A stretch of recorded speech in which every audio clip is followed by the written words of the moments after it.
बिस्मिल्लाहिर्रहमानिर्रहीम। अस्सलामुअलैकुम।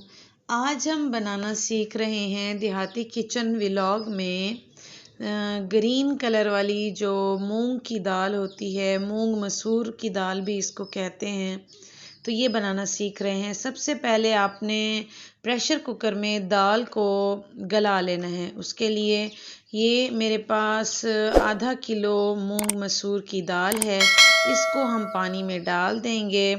और टमाटर 3 अदद टमाटर हैं मेरे पास, देख लें। और ये 5 से 6 हमारे पास सब्ज़ मिर्चें हैं और इनको काट के हम इसके अंदर डाल देंगे और इसको सिर्फ टमाटर डाल के और सब्ज़ मिर्चें डाल के इसको करेंगे बॉईल। और इसके अंदर जो जो इंग्रेडिएंट्स जाएंगे वो हम आगे वीडियो में देखेंगे। इस दाल को बनाने की यही ख़ास बात है कि ये सिर्फ नमक के साथ बॉईल की जाती है। अंदर जो चीज़ें डालते हैं वो तो एक अलग बात है, लेकिन जो तड़के में आप डालेंगे उसकी वजह से इसका जो जायका है वो दोबाला होगा। सबसे पहले हमने दाल को बॉईल कर लिया। जब दाल गल जाए, 10 मिनट लगे थे दाल को गलने में, उसके बाद अब हम इसका तड़का तैयार कर रहे हैं। आपसे एक रिक्वेस्ट है कि आपने मेरे चैनल को अगर अभी तक सब्सक्राइब नहीं किया तो देहाती किचन व्लॉग को ज़रूर सब्सक्राइब करें। ये 7 जवें लहसुन की थी, उनको ऑयल के अंदर डाल के और पका रही हूँ मैं। और इसके साथ आप डाल देंगे लाल मिर्च पाउडर, हस्बे जायका डाल दीजिए आप अपने हिसाब से, जितना आप अपना डेली सालन में डालते हैं। क्योंकि सब्ज़ मिर्चें भी हैं उसके अंदर तो टेस्ट उनका अच्छा आएगा।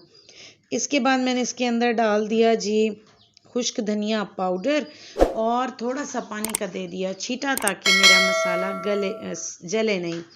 अब आप मेरे चैनल को सब्सक्राइब कर दें अगर अभी तक नहीं किया। जल्दी से सब्सक्राइब करने के बाद बेल आइकन ज़रूर प्रेस कीजिएगा। अब आपने इस मसाले को अच्छे से पका लेना है। और अब इस पॉइंट पर डालेंगे हम हल्दी। हल्दी इस दाल के अंदर बहुत अच्छी लगती है क्योंकि ग्रीन कलर की होती है, तो अगर इसमें हल्दी डालेंगे तो बहुत मज़े की लगेगी, कलर अच्छा हो जाएगा। अब वो तड़का जो प्रिपेयर हो गया है वो इसके अंदर डाल देंगे हम दाल के अंदर। लीजिए जी, दाल हमारी तैयार है। 10 मिनट के अंदर हमारी दाल रेडी हो जाती है बन के। अब इसके ऊपर गार्निशिंग के लिए आप डाल दें कट किया हुआ सब्ज़ धनिया। क्या ही बात है जी, इतनी मज़ेदार ये दाल बनी थी, मैं आपको क्या बताऊं, अभी तक मेरे मुंह में पानी आ रहा है, इतनी ज़बरदस्त ये दाल बनी है। अब इसके अंदर हम ऊपर से डालेंगे कसूरी मेथी। अच्छी तरह से इसको हाथ से मोटा मोटा क्रश करने के बाद ये डाल देंगे। और अब हमारी जो दाल की खुशबू है उसको मज़ीद बेहतर करने के लिए हम इसके अंदर डालेंगे गरम मसाला पाउडर और थोड़ी सी ऊपर से खुश्क धनिया। ये है हमारा टिप आज का। आग आपने नीचे से बंद नहीं करनी, चूल्हे को जलते रहने देना है। तड़का डालने के बाद अब आप इसको दाल को अच्छी तरह से कर लें मिक्स, और मिक्स करने के बाद इसको प्लेट में डाल लें। लीजिए, हमारी मज़ेदार मसूर की दाल तैयार है। बिल्कुल ऐसे है जैसे आपने किसी ज़बरदस्त से मज़ेदार ढाबे पे जाके खाई हो। और इसको खा के आपको जी महंगे से महंगे रेस्टोरेंट का खाना भी भूल जाए और आप याद करो कि हाँ वाह क्या बात है। इसके साथ लस्सी बना लें, प्याज बना लें, पराठे के साथ इसको खाएं तो आपका दिन ही मैं कहती हूँ बन जाएगा। और अगर वीडियो आपको पसंद आई है तो वीडियो को ज़रूर लाइक कीजिएगा। देहाती किचन व्लॉग को आपने सब्सक्राइब नहीं किया तो ज़रूर सब्सक्राइब कर लें और बेल आइकन ज़रूर प्रेस कीजिएगा ताकि हमारी हर नई आने वाली वीडियो आपको मिलती रहे। और देखिए, मैं आपको क्लोज़ करके दिखा रही हूँ कितनी ज़बरदस्त हमारी ये दाल बनी है।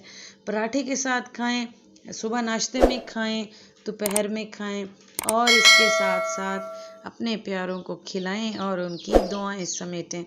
ये देसी खाना है और देसी खाने का तो लुत्फ़ ही दोबाला होता है। देसी खाना तो कभी भी आपको किसी भी मौके पर खिलाया जाए तो बेहतरीन लगता है। अब मैं यहाँ अपने हस्बैंड से कह रही हूँ वो टेस्ट करके बताएं कैसी बनी हुई है, और वो टेस्ट करके नवाला चख के मुझे बताने लगे हैं कि कैसा बना है।